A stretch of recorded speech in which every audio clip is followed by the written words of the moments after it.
Halo guys, kami baru pulang dari Ngangon Lembu guys, ngasih makan lembu. Nah, Dedek memberitahu sama Depa guys, kalau di ladang ini ada jalan tol guys. Jadi Depa penasarannya Dep.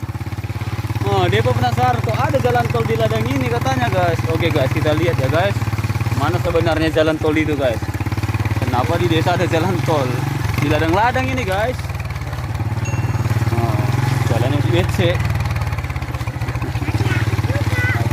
Juga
kita akan mendekati gerbang tol Dep.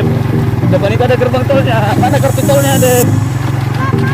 Mana kartu tolnya? Tunjukin. Nggak bisa kita lewat. Ini gerbang tolnya guys. Wah, nggak ada ternyata menjaga. Kita bebas ya. Oke, itulah jalan tol yang penasaran di Depa. Aduh.